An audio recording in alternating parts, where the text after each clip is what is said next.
Bienvenidos una vez más a su canal, Sintonizando el Derecho, con la participación de mis amigos Fernando, Grecia, Karina y su servidora, Lisbeth. Presentaremos temas relacionados con las personas según el derecho, la clasificación de personas que se divide en dos, físicas y morales. También hablaremos de los atributos de las personas, como es nombre, domicilio, estado civil, nacionalidad, patrimonio, capacidad y parentesco. También abordaremos los temas de patria potestad, matrimonio, adopción y el divorcio. Para comenzar, definiremos qué es una persona desde el concepto jurídico. Una persona es todo individuo capaz de ser titular de derechos y obligaciones. Se clasifican en personas físicas y morales. ¿Y qué son las personas físicas? Bueno, las personas físicas son todos los hombres y mujeres considerados como sujetos de derechos y obligaciones individualmente. Un ejemplo somos nosotros como individuos. Claro que sí, mientras que las personas morales son un conjunto o un grupo de personas que se unen con un fin determinado, de lucro, y también se les llama sociedades. Un ejemplo de esto son las empresas como Coca-Cola, Bimbo, El Calvario, etc. Las personas, ya sean físicas o morales, cuentan con atributos. Estos son propiedades o características que distinguen a unas con otras. Primero explicaremos los atributos de las personas físicas, los cuales son los siguientes: el nombre, capacidad, estado civil, patrimonio, domicilio y nacionalidad. Hablaré un poco sobre la historia del nombre en los pueblos primitivos. El nombre era único e individual. Cada persona solo llevaba un nombre y no lo transmitía a sus descendientes. Este uso sobrevivió por mucho tiempo en algunos pueblos, como lo es en los griegos y hebreos. El nombre es un conjunto de palabras que se utiliza para identificar a una persona. Según Rafael Rojina, por lo general el dato de identidad de la persona está constituido por el apellido, acompañado del nombre, por lo que la ley llama comprensivamente el nombre. Ese es el punto de referencia de un conjunto de datos con los que se describe y por consiguiente se individualiza a una persona. Otro atributo es el domicilio. Según Rafael Rojina, se define como el hogar en que una persona reside habitualmente con el propósito de radicarse en él. Según el artículo 29 del Código Civil, dice lo siguiente: el domicilio de una persona física es el lugar donde reside con propósito de establecerse en él, a falta de este lugar en el que tiene el principal asiento de sus negocios, y a falta de uno y otro, el lugar donde se halle. El concepto de domicilio es fundamental en el derecho y conviene diferenciarlo de la residencia. Así es. Según Rafael Rojina, se entiende por residencia la estancia temporal de una persona en un cierto lugar, sin el propósito de radicarse en él. En cambio, el domicilio es el centro al cual se refiere en los mayores efectos jurídicos. En otras palabras, el domicilio es permanente, mientras que la residencia es temporal. Sin embargo, la ley no pasa por alto el concepto de residencia, pues de tal manera que este sí tiene efectos jurídicos, pues puede servir para hacer notificaciones judiciales. El domicilio se divide en civil, político y legal. El domicilio civil indica el municipio donde una persona ejerce sus derechos civiles, es decir, donde ejerces tu derecho a la privacidad, el derecho a protestar de manera pacífica, etc. Otro tipo de domicilio es el político. Según la ley, es aquel donde las personas ejercen sus derechos políticos. Este es donde el ciudadano puede participar en la vida política de su nación. Como ejemplo, es nuestro derecho a votar. Finalmente, está el domicilio legal, que según el artículo 30, el domicilio legal de una persona física es el lugar donde la ley le fija su residencia, para el ejercicio de sus derechos y el cumplimiento de sus obligaciones, aunque de hecho no esté ahí presente. El estado civil, según Rafael Rojina, se considera en la doctrina en el que estado, ya sea civil, político, de una persona. Consiste en la situación jurídica concreta que guarda la relación con la familia, el Estado o la nación. En el estado civil o de familia se descomponen en las distintas calidades de hijo, padre, esposo o pariente, por consanguinidad, por afinidad o por adopción. En el segundo caso, que es el estado que se denomina político, y precisa la situación del individuo de la persona moral respecto a la nación o el estado al que pertenece para determinar las cualidades de nacionalidad. La nacionalidad se puede definir como el vínculo jurídico que liga a una persona con la nación a la que le pertenece. ¿Como un extranjero puede obtener la nacionalidad mexicana? Los artículos 1, 2, 3 y 7 de la vigencia Ley de Nacionalidad y Naturalización, publicada en el Diario Oficial del 20 de enero de 1934, regulan en sus aspectos principales la nacionalidad mexicana. Dicen así: artículo 1. Son mexicanos por nacimiento los que nazcan en el territorio de la República, sea cual fuera la nacionalidad de sus padres. Los que nazcan en el extranjero de padres mexicanos y madres extranjeras, o de madres mexicanas y padres extranjeros.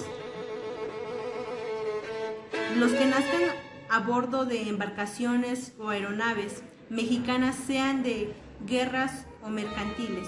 Artículo 2. Son mexicanos por naturalización los extranjeros que obtengan de la Secretaría de las Relaciones carta de naturalización. Esta fracción fue reformada por decreto del artículo 18, el 18 de diciembre de 1939, publicado en el Diario Oficial del 23 de enero de 1940, quedando como sigue: la mujer extranjera que contraiga matrimonio con un mexicano y tenga o establezca su domicilio dentro del territorio nacional conservará la nacionalidad mexicana. Aún después disuelto el vínculo matrimonial, la Secretaría de Relaciones Exteriores hará en ese caso la declaratoria correspondiente. Artículo 7. Puede naturalizarse mexicano todo extranjero que cumpla con los requisitos establecidos en la ley.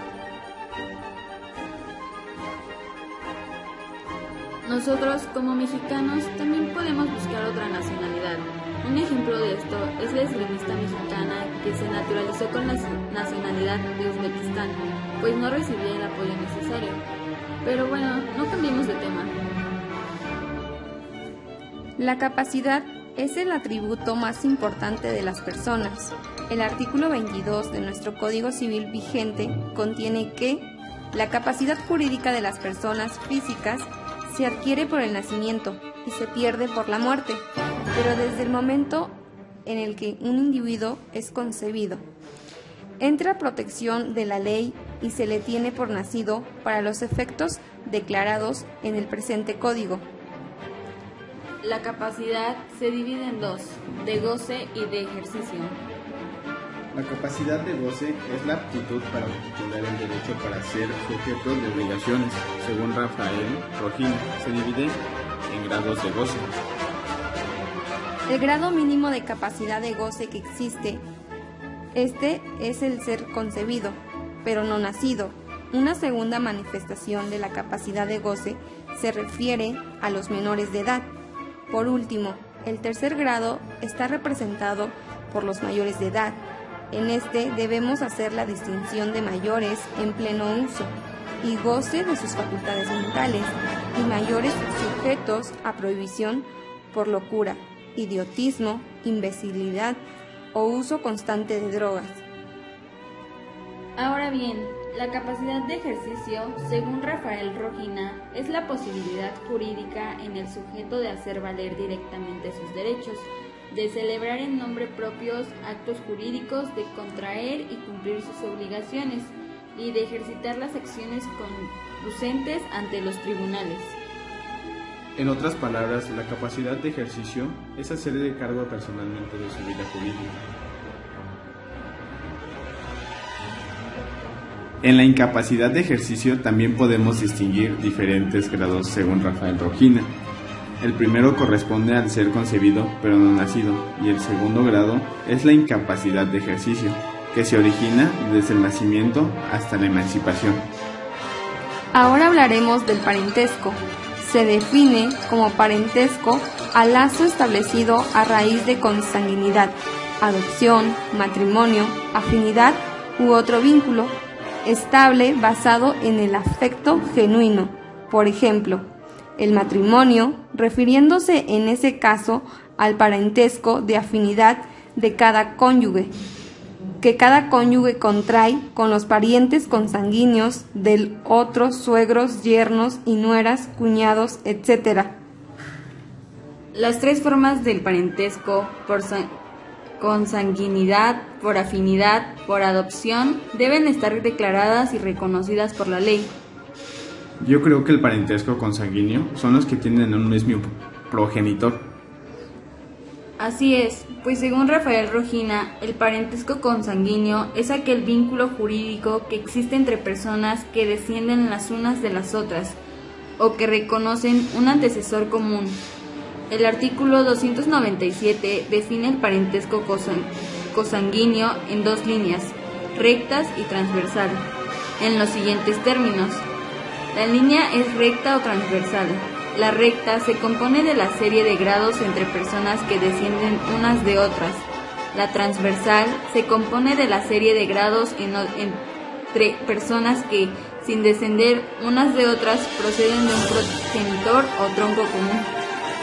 El parentesco por afinidad se define en el artículo 294 de la siguiente manera. El parentesco por afinidad es el que se le conoce por el matrimonio entre el varón y los parientes de la mujer y entre la mujer y los parientes del varón. En otras palabras, este tipo de parentesco viene después de haber contraído matrimonio.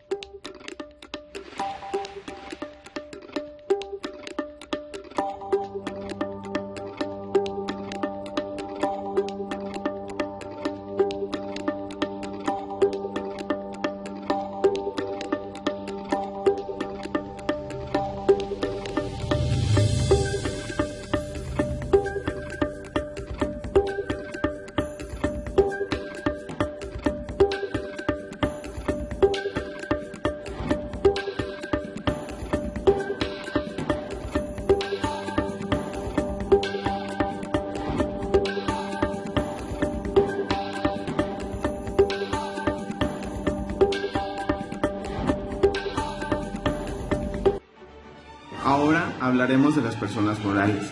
Esta es una agrupación de personas que se unen con un fin determinado. Un ejemplo de las empresas son El Calvario, Corona, Alatriste, etc.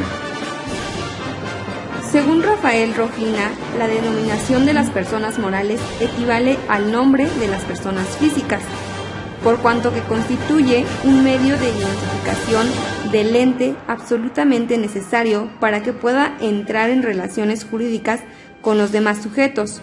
Para las personas morales de derecho privado, la ley regula expresamente su denominación. En las sociedades puede haber simple denominación o razón social. El artículo 2673 del Código Civil requiere que el contrato de sociedad contenga la razón social, y el 2673 dice: después de la razón social se agregarán estas palabras: sociedad civil. Un ejemplo de esto es el bufete jurídico de León y Asociados. La nacionalidad de las personas morales se define de acuerdo con el artículo 5 de la vigencia de la Ley Nacional y Naturalización, tomando en cuenta dos factores: que se hayan constituido conforme a las leyes y que además establezcan su domicilio en el territorio de la República. Cumplido estos requisitos, tendrán la nacionalidad mexicana. Según Rafael Rojina, la capacidad de las personas morales se distingue de las personas físicas en dos aspectos. El primero es que las personas morales no pueden haber incapacidad de ejercicio. toda vez que éste depende exclusivamente de circunstancias propias e inherentes al ser humano. Y la segunda es que las personas morales tienen una capacidad de goce limitada en razón de su objeto, naturaleza y fines. Podemos formular como regla general la que dichas entidades no pueden adquirir bienes o derechos o reportar obligaciones que no tengan relación con su objeto y fines propios. Según Rafael Rojina, en cuanto al patrimonio de las personas morales, observaremos que aun cuando el hecho de algunas entidades como los sindicatos y las asociaciones políticas, científicas, artísticas o de recreo pudieran funcionar sin tener patrimonio, existen siempre por el hecho de ser personas, la capacidad de adquirirlo. Es decir, cualquiera que sea su objeto y finalidad, deben tener la posibilidad jurídica de adquirir los bienes, los derechos y obligaciones relacionados con sus fines. Existen algunas entidades como las asociaciones civiles y mercantiles, que por su naturaleza misma requiere para constituirse un patrimonio, o sea, un capital social, que es indispensable formar desde el nacimiento del ente, a través de las aportaciones que lleven a cabo los socios, en dinero, bienes, trabajo o servicios. El domicilio de las personas morales, conforme al artículo 33 del Código Civil de las Personas Morales, tiene su domicilio en el lugar donde se haya establecida su administración. A mí lo que me gustaría que los niños y las niñas no sean discriminados porque tengan alguna discapacidad. Las niñas, niños y adolescentes con discapacidad viven discriminación en todos los aspectos de su vida, la cual tiene origen en la pobreza, el prejuicio y la falta de servicios. Si tienes alguna discapacidad, debes recibir los apoyos necesarios para disfrutar de tus derechos. Así somos y lo decimos con derecho. Niñas, niños y adolescentes por nuestro derecho a la no discriminación. Foro Oaxaqueño de la Niñez con el apoyo de la Fundación Bernard Van Leer. Bien, ahora hablaremos sobre el matrimonio.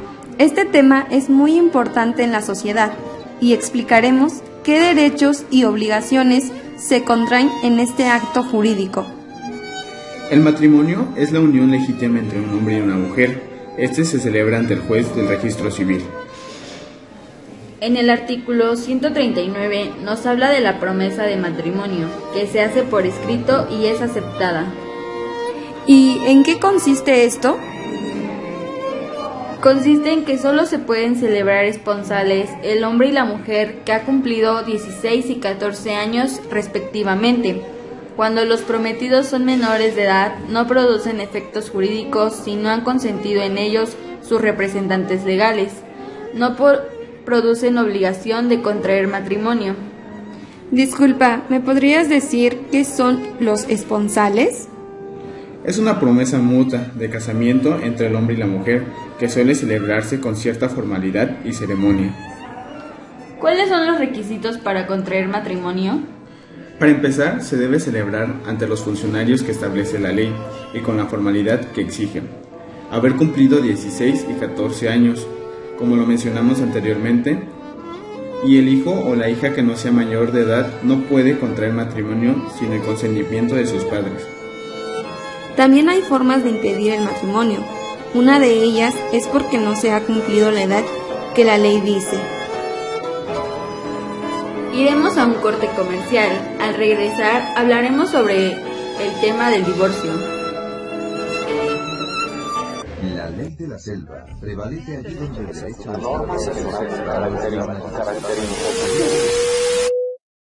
Es bueno tener una definición oficial de derecho, pero esta no se limita a un solo concepto. Es mucho más cotidiano de lo que parece y lo encontramos en las actividades más sencillas de nuestra vida, porque todo lo que nos rodea tiene implicaciones jurídicas. Por ejemplo, tener energía eléctrica o agua en nuestras casas es posible gracias al contrato de suministro que celebramos con las dependencias de gobierno. Al cumplir con nuestras obligaciones fiscales, como pagar impuestos, contribuimos a la construcción de infraestructura. Todos los objetos que nos rodean, como ropa, un carro o la casa donde vivimos, así como el subir al camión u ofrecer nuestros servicios como profesionistas, son el resultado de múltiples contratos. En nuestra familia también se presentan actos jurídicos, como el contraer matrimonio, registrar a un recién nacido, divorciarse o heredar bienes, solo por mencionar algunos. Gracias al derecho que nos provee del sistema de normas, principios e instituciones jurídicas, los ciudadanos contamos con diversos servicios, derechos, obligaciones y protección dentro del Estado, para vivir en sociedad, procurando la justicia, la seguridad y el bien común. Todos los individuos contribuimos a formar nuestra realidad a través de diferentes acciones jurídicas.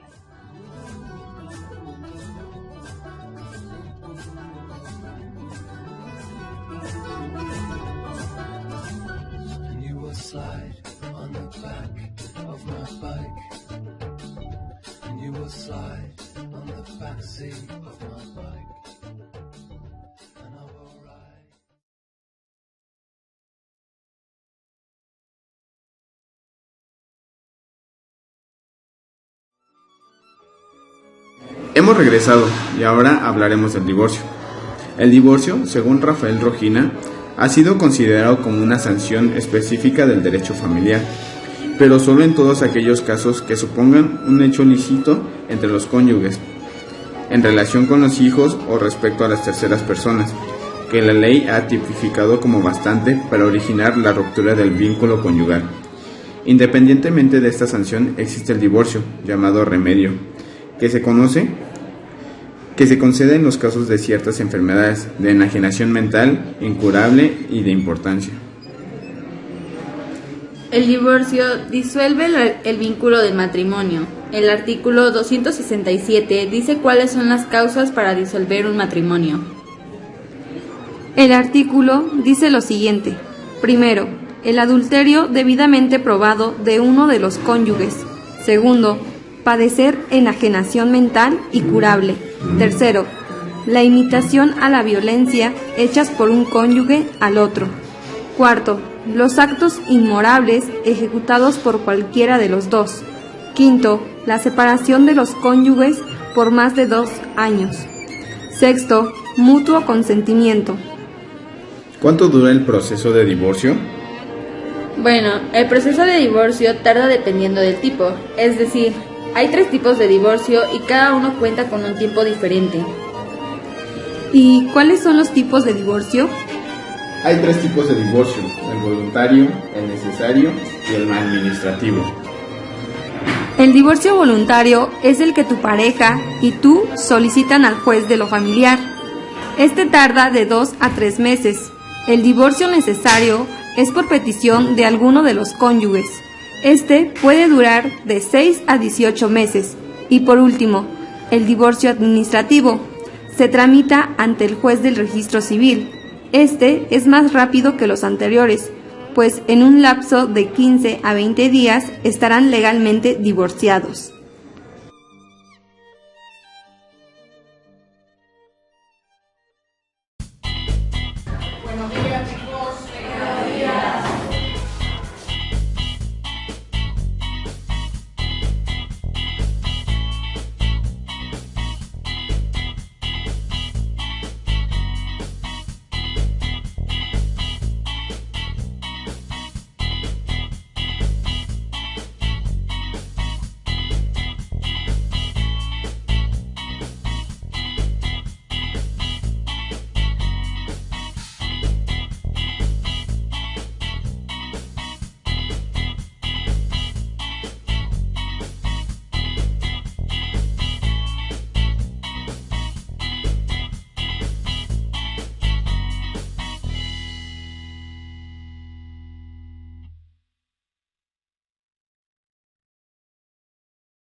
Hemos regresado del corte comercial. Ahora entrevistaremos a nuestra amiga Helen, que nos dará su punto de vista acerca de algunos temas que hemos tratado.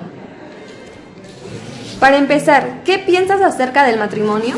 Bueno, yo pienso que el matrimonio es una decisión muy importante que nosotros debemos tomar en nuestra vida, así como escoger una profesión, ya que cuando tú eliges la persona con la que deseas casarte es porque te tomaste el tiempo para conocerla para ver sus virtudes, sus defectos. Entonces, cuando tú dices que te vas a casar es porque ya estás seguro de lo que vas a hacer y es para toda la vida. Bien, ahora, ¿cuál es tu opinión acerca del divorcio? Pues yo digo que está muy mal, porque como ya había dicho anteriormente, tú conoces a la persona primero, o sea, no te casas solo porque la viste que será un mes y la trataste un mes, ¿no? Entonces como que lleva su tiempo el conocerla, entonces si ya la conoces, como cuando vives con él, pues ya como que las cosas se te hacen más familiares, entonces no tendría por qué haber un divorcio, entonces estoy en contra del divorcio. Bien, ahora, ¿cómo crees que les afectaría a los hijos un divorcio? Pues yo digo que les afecta dependiendo de la forma en que los padres se divorcien, porque por ejemplo, si el divorcio es mutuo y los padres para eso ya hablaron y ya encontraron la mejor manera de explicarle a los hijos que se van a divorciar, entonces siento que no les afecta tanto, pero si fuera por otro lado, que los padres, no sé, se pelean, hay gritos y los niños los ven, pues sí, como que les afecta más, ¿no? Entonces, dependiendo de cada persona, cómo lo trate. Bien, ¿a quién crees que se le deba de ceder la patria potestad? Pues yo creo que debe de ser al padre o a la madre que sea más responsable, ¿no? Porque hay ocasiones que se le cede a la madre porque pues así dice, ¿no? Y pues yo siento que no, hay veces que, no sé, el padre cuida más de los hijos que la misma madre, entonces es a la persona que mejor los cuide. Ok. Bueno, muchas gracias por todas tus opiniones. Esperemos contar contigo para nuestra próxima emisión.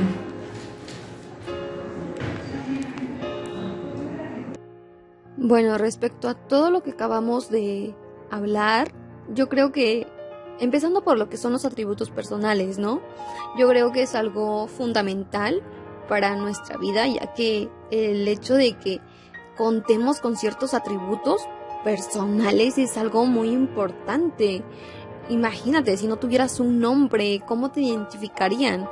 Empezando por ahí, es algo muy importante que podamos identificarnos unos a los otros por medio de nuestro nombre, nuestros apellidos, una nacionalidad. Saber cuál es nuestra nacionalidad es algo que nos hace sentir bien, porque sabemos de dónde venimos, a lo que pertenecemos.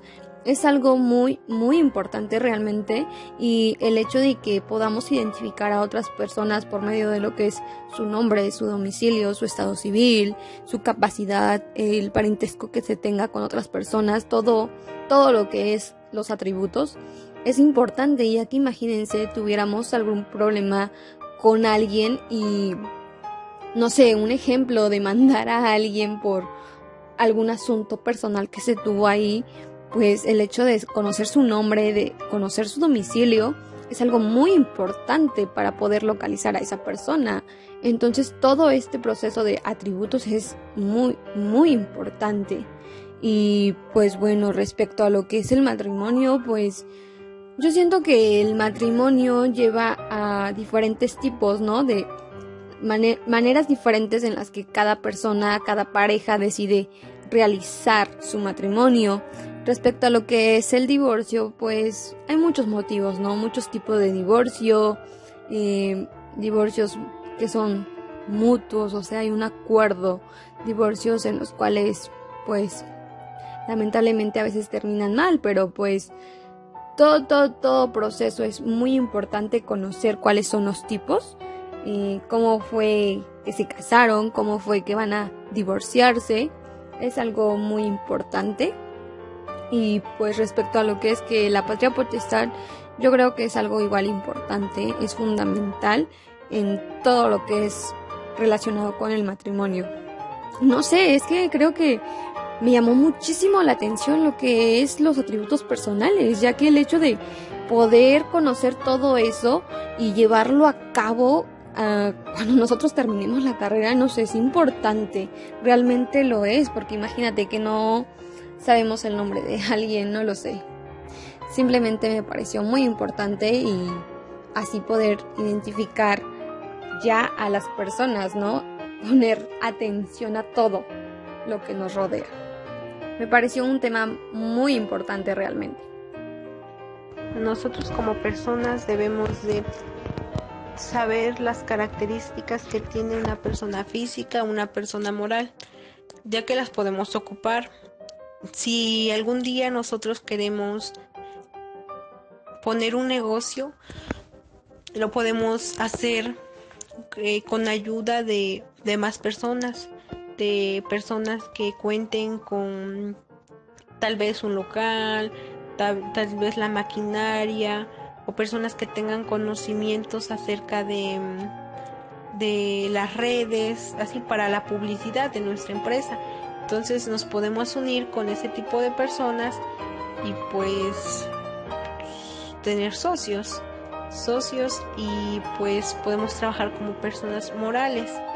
Entonces, o bien podemos trabajar como una persona física. Si tú cuentas con los recursos, con el conocimiento, con la maquinaria que se necesita, pues lo puedes hacer como persona física. Entonces, siento que por eso es muy importante tener bien definidas las características de persona física y persona moral, para que cuando nosotros las vayamos a ocupar, no tengamos como conflicto de que qué es esto, qué es el otro y así. En mi opinión, creo que los temas que se abordaron hoy son interesantes, pues todas las personas debemos saber con qué atributos contamos, pues estos nos diferencian de las demás personas, y como personas también obtenemos derechos y obligaciones. Aparte, como estudiantes de la carrera de contador público, debemos aprender los tipos de personas que, como se explicó, se dividen físicas y morales, que tienen obligaciones y derechos. También se abordaron los temas sobre el matrimonio y divorcio. Estos son temas relevantes. En estos participan personas que deciden formar una vida juntos. Algunos matrimonios deciden separarse por X o Y razón, pues a veces consideran que el divorcio es la mejor opción, aunque si se tiene hijos pueden salir afectados. Creo que eso es todo lo que tengo que decir y espero que les haya gustado el video. Nos vemos hasta la próxima emisión. Hemos concluido esta emisión y nos gustaría que compartieran sus ideas, opiniones o incluso sus dudas en los comentarios. Mis amigas y yo aportaremos lo suficiente.